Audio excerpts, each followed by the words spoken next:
Good morning, dear students.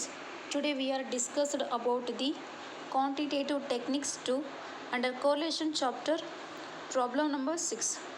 Previous class we are discussed in problem number 5. I hope you all understood that very well. In this class we are discussed in problem number 6. Let's begin today classes.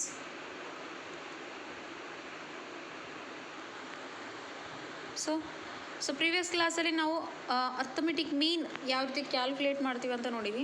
Then ಈ ಒಂದು ಕ್ಲಾಸಲ್ಲಿ assumed ಮೀನ್ ಮೆಥಡ್ನ ಯಾವ ರೀತಿ calculate ಮಾಡ್ತೀವಿ ಅಂತ then ಈಗ ನೋಡೋದಾದರೆ then ಈ ಒಂದು ಸೇಮ್ ಕ್ವೆಶನ್ನ ಜೂನ್ 2018 ಕ್ವೆಶನ್ ಪೇಪರಲ್ಲಿ ಕೇಳಿದ್ದಾರೆ. So let start the problem. Calculate Karl Pearson's coefficient of correlation by taking assumed mean as 50 for x and 24 for y. So in this problem given to the two variable x and y variable. So x variable value is 30, 40, 50, 60, 70, then 80. Then y variable value is 18, 14, 24, 28, 30, 12. So ಈ ಒಂದು ಪ್ರಾಬ್ಲಮ್ನಲ್ಲಿ with ಈಸಿಯಾಗಿ ನಾವು ಅರ್ಥ ಮಾಡ್ಕೋಬೇಕಾದ್ರೆ firstly two variable ಕೊಟ್ಟಿದ್ದಾರೆ x and y variable value. So ಈ ಒಂದು ವೇರಿಯಬಲ್ನ ಯೂಸ್ ಮಾಡಿಕೊಂಡು ನಾವೇನು ಮಾಡಬೇಕು, ಅಸ್ಯೂಮ್ಡ್ ಮೀನ್ ಮೆಥಡಲ್ಲಿ Karl Pearson's coefficient of correlation ವ್ಯಾಲ್ಯೂನ ಕ್ಯಾಲ್ಕುಲೇಟ್ ಮಾಡಬೇಕಾಗುತ್ತೆ. ದೆನ್ ಈ ಕ್ವಶನ್ನಲ್ಲಿ ವಿತ್ ಅಸ್ಯೂಮ್ ವ್ಯಾಲ್ಯೂ ಕೂಡ ಅವರೇ ಹೇಳ್ಬಿಟ್ಟಿದ್ದಾರೆ. ಸೊ ಎಕ್ಸ್ಗೆ 50 ತೊಗೋಬೇಕಂತ ಹೇಳಿದ್ದಾರೆ, ದೆನ್ ವೈಗೆ ಕೂಡ 24 ತೊಗೋಬೇಕಂತಂದು ವಿತ್ ಕ್ವಶನಲ್ಲೇ ಕ್ಲಿಯರಾಗಿ ಹೇಳ್ಬಿಟ್ಟಿದ್ದಾರೆ. So let see that solution.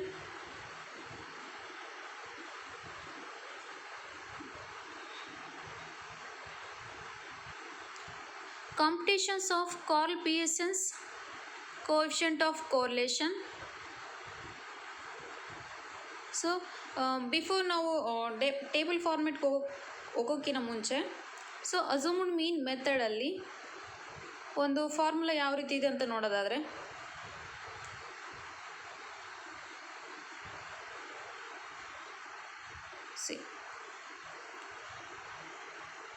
So assumed mean ಮೆಥಡಲ್ಲಿ ಈ ಒಂದು ಫಾರ್ಮುಲಾ ನೋಡೋದಾದರೆ Karl Pearson's coefficient formula. So r equal to n into sigma d x d y minus sigma d x into sigma d y divided by n into sigma dx square minus bracket on sigma dx whole square then square root into n into sigma dy square minus bracket on sigma dy whole square square root. So this is a formulas of assumed mean method in coefficient of correlation, Carl Pearson's of coefficient correlation. So formula ನೋಡಿವಿ, then come to table format solution. So ಕ್ವಶನಲ್ಲಿ ಅವ್ರು ಕೊಟ್ಟಿದ್ದ ತಾನೇ x variable value then y variable ವ್ಯಾಲ್ಯೂನ. So ಅದನ್ನು with x ಕಾಲಮ್ನಲ್ಲಿ ಆ ಒಂದು ವ್ಯಾಲ್ಯೂಸ್ನೆಲ್ಲ ತೊಗೋಬೇಕು. 30, 40, 50, 60, 70, 80. Then y ಕಾಲಮ್ನಲ್ಲಿ y variable value is 18, 14, 24, 28, 30, 12. The next d x value calculate ಮಾಡ್ಕೋಬೇಕು. So d x value d x equal to x minus 50 nothing but a assumed value. So ಅವ್ರ ಕ್ವಶನಲ್ಲಿ ಹೇಳಿದ್ದಾರೆ ತಾನೆ ಅಸ್ಯೂಮ್ಡ್ ವ್ಯಾಲ್ಯೂ ಡೈರೆಕ್ಟ್ ಎಕ್ಸ್ ವ್ಯಾಲ್ಯೂಗೆ 50 then y variable ವ್ಯಾಲ್ಯೂಗೆ 24 ಅಂತ ಅವರೇ ಕ್ಲಿಯರಾಗಿ ಅಸ್ಯೂಮ್ ವ್ಯಾಲ್ಯೂ ಕೊಟ್ಟಿದ್ದಾರೆ. ಸೊ ಆ ಒಂದು ವ್ಯಾಲ್ಯೂನ ಇಲ್ಲಿ ತೊಗೊಂಡಿದ್ದೀವಿ.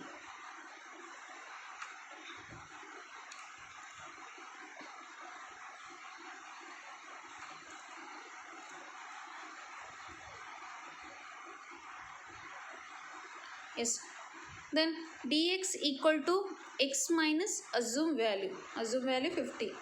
So firstly see that x variable value. So first value is 30 minus assumed value 50. So 30 minus 50. So least ವ್ಯಾಲ್ಯೂನಲ್ಲಿ ಹೈಯೆಸ್ಟ್ ವ್ಯಾಲ್ಯೂನ ಡಿಡಕ್ಟ್ ಮಾಡಿದಾಗ ನಮ್ಗೆ ಯಾವಾಗಲೂ ವ್ಯಾಲ್ಯೂ ಏನು ಬರುತ್ತೆ, ವಿತ್ ಲೆಸ್ ವ್ಯಾಲ್ಯೂನಲ್ಲಿ ಬರುತ್ತೆ, negative value. then 30 minus 50 minus 20, then 40 minus 50 minus 10, then 50 minus 50 0, then 60 minus 50 plus 10. So ಇಲ್ಲಿ ನೋಡಿ ಹೈಯೆಸ್ಟ್ ವ್ಯಾಲ್ಯೂನಲ್ಲಿ ಲಿಸ್ಟ್ ವ್ಯಾಲ್ಯೂನ ಡಿಡಕ್ಟ್ ಮಾಡಿದಾಗ ನಮ್ಗೆ ಏನು ಬರುತ್ತೆ ಆವಾಗಲೂ ಪಾಸಿಟಿವ್ ವ್ಯಾಲ್ಯೂ ಬರುತ್ತೆ. So plus 10, then 70 minus 50 plus 20, then 80 minus 50 30. So positive ವ್ಯಾಲ್ಯೂನಲ್ಲಿ ನೆಗೆಟಿವ್ ವ್ಯಾಲ್ಯೂನ ಡಿಡಕ್ಟ್ ಮಾಡಿದಾಗ ನಮಗೇನು ಬರುತ್ತೆ ರಿಮೈನಿಂಗ್ ವ್ಯಾಲ್ಯೂ 30 ಬರುತ್ತೆ. ಸೊ ಪಾಸಿಟಿವ್ ವ್ಯಾಲ್ಯೂ ಟೋಟಲ್ ಎಷ್ಟಿದೆ 10 20 30, ಸೊ 60. ಪಾಸಿಟಿವ್ ವ್ಯಾಲ್ಯೂ ಒಂದು ಸೆಕೆಂಡ್. ಸೊ ಪಾಸಿಟಿವ್ ವ್ಯಾಲ್ಯೂ ಬಂದು 60 ಇದೆ, ಪಾಸಿಟಿವ್ ವ್ಯಾಲ್ಯೂ 60 ಇದೆ. ದೆನ್ ನೆಗೆಟಿವ್ ವ್ಯಾಲ್ಯೂ ಬಂದು ಮೈನಸ್ ವ್ಯಾಲ್ಯೂ 30 ಇದೆ. ಸೊ ರಿಮೈನಿಂಗ್ ನಮಗೇನು ಬಂತು 30 ಬರುತ್ತೆ. So positive plus 30.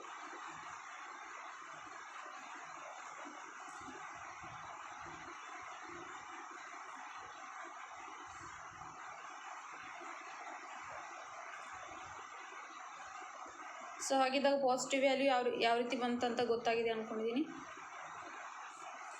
So positive ವ್ಯಾಲ್ಯೂನಲ್ಲಿ ನೆಗೆಟಿವ್ ವ್ಯಾಲ್ಯೂ ಡಿಡಕ್ಟ್ ಮಾಡಿದಾಗ ನಮಗೆ 30 ವ್ಯಾಲ್ಯೂ ಬರುತ್ತೆ. ಸೊ ಇದನ್ನೇನಂತ ಕರಿತೀವಿ ಸಿಗ್ಮಾ ಡಿ ಎಕ್ಸ್ ವ್ಯಾಲ್ಯೂ ಅಂತ ಕರಿತೀವಿ. Then d y value calculate ಮಾಡ್ಕೋಬೇಕಾದ್ರೆ d y equal to x minus 24. So 24 is a assume value. See that y variable value.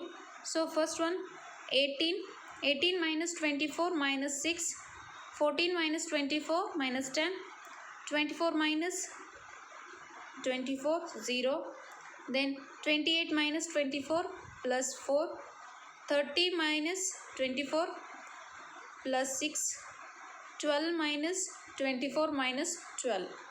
So positive ವ್ಯಾಲ್ಯೂನಲ್ಲಿ negative ವ್ಯಾಲ್ಯೂನ deduct ಮಾಡಿದಾಗ ನಮಗೆ total ಎಷ್ಟು ಬರುತ್ತೆ 18 ಬರುತ್ತೆ. ಸೊ ಇದೇನು ಸಿಗ್ಮಾ ಡಿ ವೈ ವ್ಯಾಲ್ಯೂ ಆಗಿರುತ್ತೆ. ದೆನ್ ಸೊ ಹಾಗಿದ್ದಾಗ ನಾವು ಸಿಗ್ಮಾ ಡಿ ಎಕ್ಸ್ ವ್ಯಾಲ್ಯೂ ಕಂಡುಕೊಂಡ್ವಿ. Then sigma d y value ಕೂಡ ಕಂಡುಹಿಡ್ಕೊಂಡ್ವಿ. ದೆನ್ ನೆಕ್ಸ್ಟು ಡಿ ಎಕ್ಸ್ ಸ್ಕ್ವೇರ್ನ ವ್ಯಾಲ್ಯೂನ ಕ್ಯಾಲ್ಕುಲೇಟ್ ಮಾಡ್ಕೋಬೇಕು. ಸೊ ಇಲ್ಲಿ ಬಂದಿರೋ ಡಿ ಸ್ಕ್ವೇರ್ ವ್ಯಾಲ್ಯೂಸ್ನ ಡಿ ಎಕ್ಸ್ ಸ್ಕ್ವೇರ್ ಆಗಿ ಕ್ಯಾಲ್ಕುಲೇಟ್ ಮಾಡ್ಕೋಬೇಕು. So first one 20. So minus 20 into minus 20, minus into minus ಏನಾಗುತ್ತೆ ಪ್ಲಸ್ ಆಗುತ್ತೆ. 20 into 20 400. The next minus 10. Minus 10 into minus 10, minus into minus plus, then 10 into 10 100. The next is 0 into 0 0, then 10 into 10 100, 20 into 20 400, 30 into 30 900.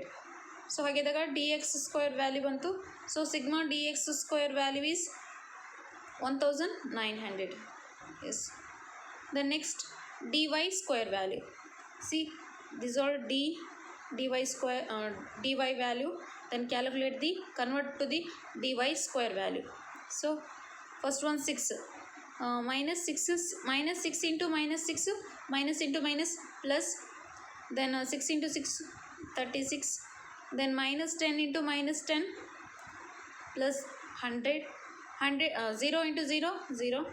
4 into 4 16, 6 into 6 36, 12 into minus 12 144. So these value add. So value is total value is 332. This is sigma dy square value. Then calculate the dx into dy. So dx value is then dy value.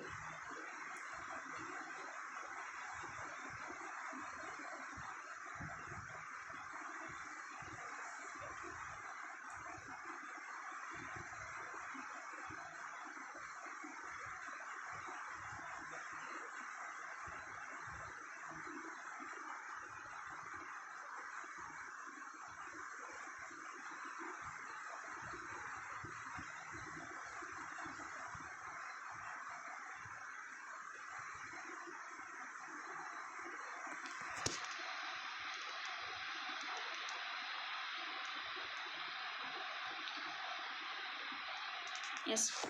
So ಇವಾಗ ನಾವು d x into d y ವ್ಯಾಲ್ಯೂನ calculate ಮಾಡ್ಕೋಬೇಕು. So third column then fourth column multiply ಮಾಡಿದಾಗ d x into d y value ಬರುತ್ತೆ. So -20 into -6. So minus into minus ಏನಾಗುತ್ತೆ, plus ಆಗುತ್ತೆ. 20 into 6 120. Then next -10 into -10, minus into minus plus, then 10 into 10 100, then 0 into 0 0, 10 into 4 40, 20 into 6 120, then 30 into -12 360. So total value is 740. This is sigma dx and dy value. So ಫಾರ್ಮುಲಾಗೆ ಬೇಕಾದ ಎಲ್ಲ ಒಂದು so ವ್ಯಾಲ್ಯೂಸ್ನ calculate ಮಾಡ್ಕೊಂಡ್ವಿ. Then applicable to formula. So formula ಏನಿದೆ, firstly n into sigma d x divided by d y. So n nothing but a number of series. So ಈ ಒಂದು ಪ್ರಾಬ್ಲಮ್ನಲ್ಲಿ ನಂಬರ್ ಆಫ್ ಸೀರೀಸ್ ಎಷ್ಟಿದಾವ, 6 ಇವೆ. ಸಿ 1 2 3 4 5 6. ಸೊ ಟೋಟಲಿ 6 ಸೀರೀಸ್ ಇದಾವ. So ಅದಕ್ಕೆ n ವ್ಯಾಲ್ಯೂನಲ್ಲಿ ಎಷ್ಟು ತೊಗೊತೀವಿ ನಾವು, 6 ಅಂತ ತೊಗೊತೀವಿ. Into sigma d x into d y. So sigma d x into d y value ಎಷ್ಟು ಬಂದಿದೆ ನಮಗೆ. ಸೊ ಲಾಸ್ಟ್ ಕಾಲಮ್ನಲ್ಲಿ 740 ಬಂದಿದೆ. ಸೊ 740 ತೊಗೊಂಡ್ವಿ. Then minus sigma d x value ಎಷ್ಟು ಬಂದಿದೆ, 30 ಬಂದಿದೆ. ದೆನ್ 30 ತೊಗೊಂಡಿದ್ದೀವಿ. Then into sigma d y value. So sigma d y value ಎಷ್ಟು ಬಂದಿದೆ, 18 ಬಂದಿದೆ. ಸೊ 18 ತೊಗೊಂಡಿವಿ. Then whole divided by n value ಎಷ್ಟಿದೆ, 6 ತೊಗೊಂಡಿವಿ. Number of series into sigma d x square value. So sigma d x square value ಎಷ್ಟಿದೆ, 1900. So 1900 ತೊಗೊಂಡಿವಿ. Then minus sigma d x hole square. So sigma d x value ಎಷ್ಟಿದೆ, 30 ಇದೆ. So 30 ತೊಗೊಂಡಿವಿ. Then whole square. Then into next n value 6 into sigma d y square. So sigma d y square value ಎಷ್ಟು ಬಂದಿದೆ, 332. Then minus sigma d y whole square. So sigma d y value ಎಷ್ಟಿದೆ, 18 ಇದೆ. So 18 ತೊಗೊಂಡ್ವಿ. Then whole square. Then come to second step. 6 into 740. So multiply ಮಾಡಿದಾಗ 4440 ಬರುತ್ತೆ. Then minus 30 into 18 multiply ಮಾಡಿದಾಗ 540 ಬರುತ್ತೆ. Then divided by 6 into 1900. So multiply ಮಾಡಿದಾಗ ಎಷ್ಟು ಬಂತು, 11400 ಬರುತ್ತೆ. ದೆನ್ ಮೈನಸ್ 30 ಹೋಲ್ ಸ್ಕ್ವೇರ್ ಇದೆ. ಸೊ ಅಂದರೆ 30 ಇಂಟು 30 ಮಾಡ್ಕೊಂಡಾಗ ಎಷ್ಟು ಬರುತ್ತೆ, 900 ಬರುತ್ತೆ ನಮಗೆ. Then into 6. Next 6 into 332. So multiply ಮಾಡಿದಾಗ ಎಷ್ಟು ಬರುತ್ತೆ, 1992 ಬರುತ್ತೆ. Minus 18 into 18 324. Then come to next step.